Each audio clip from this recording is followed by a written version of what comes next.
میں جتنے جملے کہوں گا تقریباً تمام ہی کے موضوع پر نبی پاک کی حدیث موجود ہے صلی اللہ تعالی علیہ وسلم۔ مثال کے طور پہ آپ بیمار ہیں، شفا چاہتے ہیں، درود پاک پڑھیے۔ آپ اپنی روزی میں برکت چاہتے ہیں، درود پاک پڑھیے۔ آپ قرضے میں ہیں اور قرضے سے نکلنا چاہتے ہیں، آپ درود پاک پڑھیے۔ آپ دنیا میں ذلت و رسوائی سے بچ کر عزت چاہتے ہیں، آپ درود پاک پڑھیے۔ آپ ٹینشن فری لائف چاہتے ہیں، کوئی مصیبت پریشانی میں پھنسوں نہ، آپ درود پاک پڑھیے۔ آپ چاہتے ہیں کہ مرتے وقت کلمہ نصیب ہو جائے، آپ درود پاک پڑھیے۔ آپ چاہتے ہیں مرتے وقت نبی پاک علیہ الصلوۃ والسلام کا دیدار نصیب ہو، اور ایسا دیدار نصیب ہو کہ کونین کے والی اپنے ہاتھوں سے قبر میں اتاریں، آپ درود پاک پڑھیے۔ آپ قبر میں نبی پاک علیہ الصلوۃ والسلام کے جلوے چاہتے ہیں، آپ درود پاک پڑھیے۔ آپ منکر نکیر کے سوالات میں ثابت قدمی چاہتے ہیں، درود پاک پڑھیے۔ سنو، قبر میں نبی پاک نظر آئیں اور ان کی پہچان چاہتے ہیں تو درود پاک پڑھیے۔ بروز محشر جب ساری دنیا اٹھے گی، آپ نبی پاک کے پرچم تلے اٹھنا چاہتے ہیں، لواء الحمد کے ساتھ اٹھنا چاہتے ہیں، آپ درود پاک پڑھیے۔ حوض کوثر پر بڑا رش ہوگا، مگر نبی پاک کے ہاتھوں جام کوثر چاہتے ہیں تو درود پاک پڑھیے۔ آپ پل صراط پر گھبراتے ہوئے نہیں، ثابت قدمی سے گزرنا چاہتے ہیں، آپ درود پاک پڑھیے۔ اور سنو، نبی پاک کے ساتھ جنت میں جانا چاہتے ہیں تو درود پاک پڑھیے۔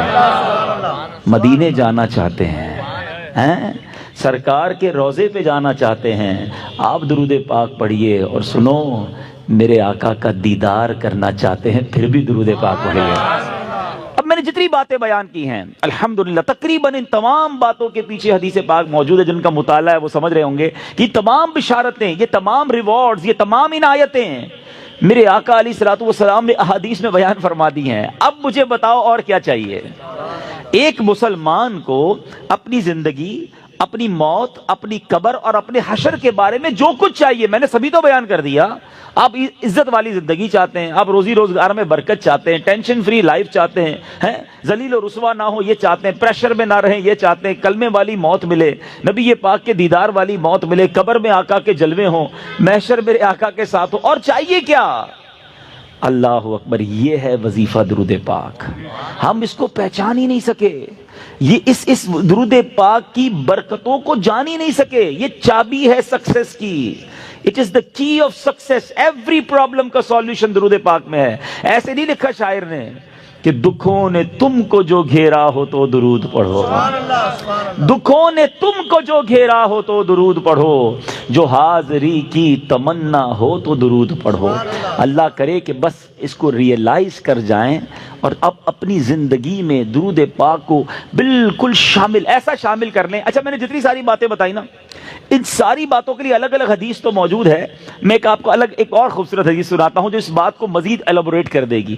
نبی پاک علیہ الصلوۃ والسلام کی بارگاہ میں ایک صحابی آئے، کہتے حضور صلی اللہ تعالی علیہ وسلم، میں اپنی ضروریات زندگی، کھانا پینا سونا، اپنے معمولات کے بعد اپنی لائف کا 25%، ایک چوتھائی وقت آپ پر درود پڑھنے میں صرف کروں گا۔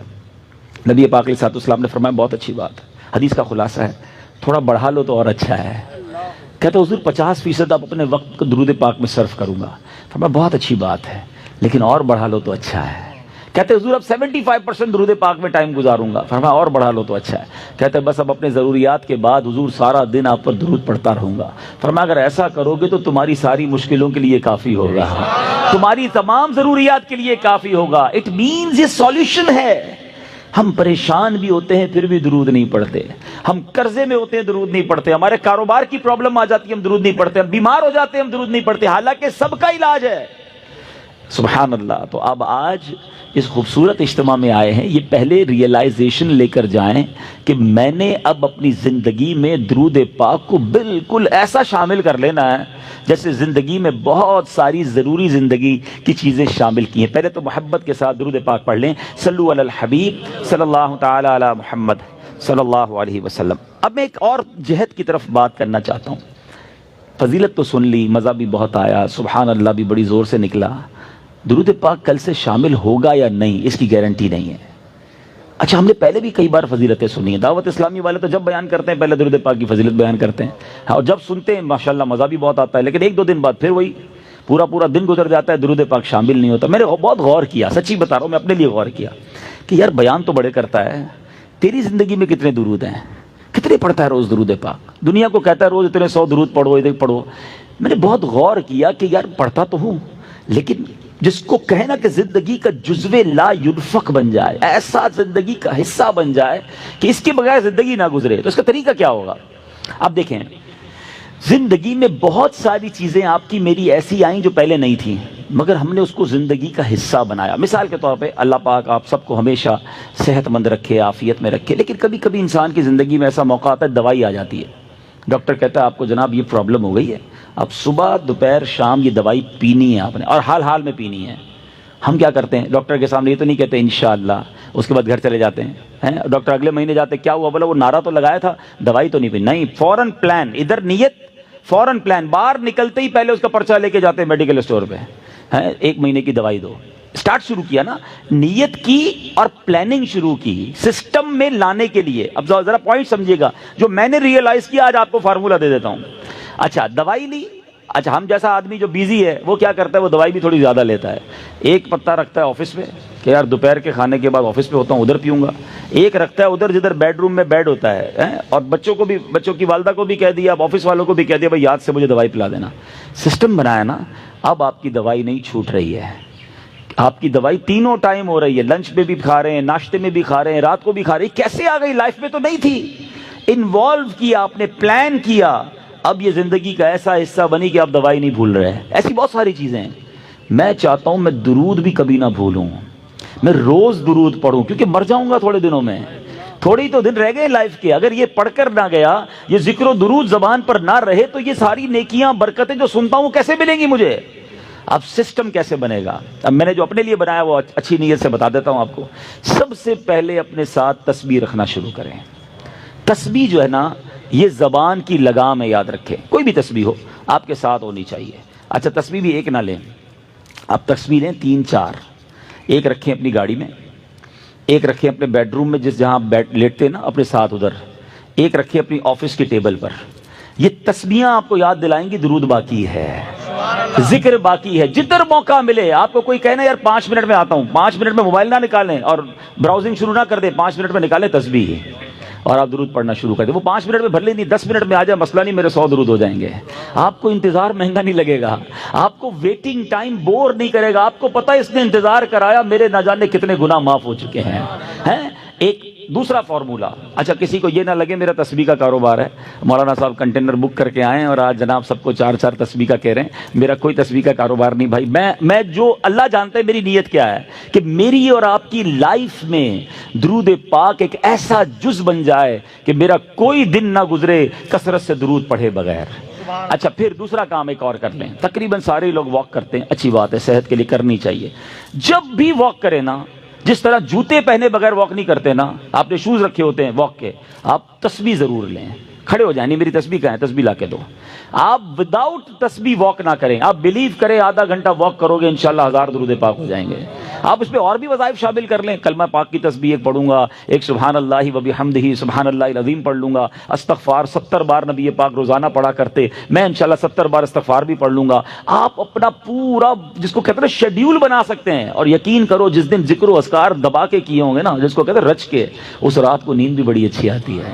ہاں کہ اللہ کی رحمت سے ضائع نہیں کیا آج کا دن، آج اللہ کی رحمت سے میرے آقا کا بھی ذکر کیا، اللہ کا بھی ذکر میری زبان نے کیا۔ اگر یہ پلان، اس کی پلان کب بنے گا؟ جب اس کی اہمیت محسوس ہوگی۔ کہیں گے یار مولانا صاحب اتنے ساری باتیں باقی ہیں، پتہ نہیں کس موضوع کو لے کے بیٹھ گئے، ٹھیک ہے آپ کی مرضی، اگر آپ کو یہ نارمل اور آرڈنری بات لگتی ہے، ورنہ بلیو کریں ہمارے اسلاف اتنا ذکر کرتے تھے۔ بزرگان دین کی سیرت کو پڑھیں نا، ایک بزرگ کے بارے میں آتا ہے، وہ ہر وقت ذکر الہی کرتے تھے۔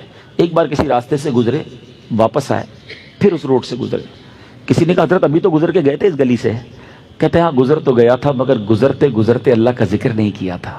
میں چاہتا ہوں میں زندگی میں جس سڑک سے گزروں، جس راستے سے گزروں، اس راستے کو، اس سڑک کو اللہ کے ذکر کا گواہ بنا کر جاؤں۔ یہ مائنڈ سیٹ تھا حضرت جنید بغدادی رحمت اللہ تعالی علیہ، اپنے زمانے کے ولی ہیں، اولیاء کے سردار ہیں، کتنی نیکیاں تھیں ان کے پاس، ہمارے پاس تو ہے ہی کچھ نہیں، مگر اتنا اللہ کا ذکر کرتے، زبان سے اتنے ذکر الہی کرتے تھے کہ ایک بار آپ گئے کسی باربر شاپ پہ مونچھیں بنوانے، تو جو مونچھیں کاٹنے والا تھا کہتا حضرت تھوڑی دیر خاموش ہو جائیں، آپ ذکر روک دیں، میں نے آپ کی مونچھیں کاٹنی، آپ کے ہونٹ کٹ جائیں گے۔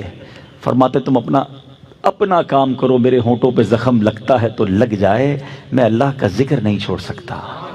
اصل میں وہ لوگ یہ سمجھ گئے تھے کہ یہ لائف جو ہے نا بہت تھوڑی ہے، جتنی نیکیاں کمانی ہے کما کے جائیں تاکہ ادھر آرام کریں۔ یہ آرام کا ٹائم نہیں ہے، یہ انجوائے کا ٹائم نہیں ہے۔ لائف دنیا جو ہے نا دارالعمل ہے، جزا کا ٹائم، انعام کا ٹائم، سکون کا ٹائم، یہ آخرت کا ہے۔ بس کچھ لوگ سمجھ بیٹھے کہ یہی مزے کا ٹائم ہے، یہی عیش کرنے کا ٹائم ہے، یہاں جناب انجوائمنٹ میں لگ گئے، نہ نمازیں پڑھتے ہیں، نہ قرآن پڑھتے ہیں، نہ ذکر کرتے ہیں۔ ارے ادھر جمع کرو، ادھر مزہ آئے گا، ادھر نیکیاں کمانی ہو۔ کہتے ہیں نا سیزن لگا ہوا ہے، لوگ کاروباری لوگ کہتے ہیں یار ان دنوں میں ہمارا بڑا سیزن ہے، ہم بہت کام کرتے ہیں، سیزن کے بعد پھر ریسٹ کریں گے۔ جب تک میری آپ کی سانسیں باقی ہیں نا، نیکیوں کا سیزن لگا ہوا ہے، کر لو جتنی نیکیاں کرنی ہے، نوافل پڑھیں، درود پڑھیں، ذکر کریں، حرام کاموں سے بچیں، تاکہ جب قبر میں جائیں نا، آپ کو پتہ ہے کچھ خوش نصیب ایسے ہوں گے جب وہ قبر میں جائیں گے تو ان کو فرشتوں کی طرف سے کیا ندا دی جائے گی، انعام پتہ ہے کیا دیا جائے گا؟ نم کا نومت العروس، سو جا کہ جیسے دلہن سوتی ہے، قبر کے اندر ایسے سکون سے سو جا بے فکر ہو کر، کیونکہ اب اللہ اس سے راضی ہے، وہ ایسی زندگی گزار کر آیا ہے۔ تو اللہ کرے میں اور آپ ایسی زندگی گزاریں۔ بزرگوں کا ایک قول ہے، کاش دل میں اتر جائے، کہ زمین کے اوپر کام، زمین کے اندر آرام۔ اللہ زمین کے اوپر ایسا کام لے لے کہ جب زمین کے اندر جائیں نا تو وہاں آرام کریں، ادھر مار پڑی تو کدھر جائیں گے؟ اللہ کرے دل میں اتر جائے میری بات۔ نیت کرتے ہیں اب روز درود کثرت سے پڑھیں گے انشاءاللہ، میں بھی نیت کرتا ہوں، آپ بھی نیت کریں، اب ذکر و درود انشاءاللہ زبان پر جاری رہے گا، محبت کے ساتھ با آواز بلند ایک بار اور صلو علی الحبیب صلی اللہ تعالی علی محمد صلی اللہ علیہ وسلم۔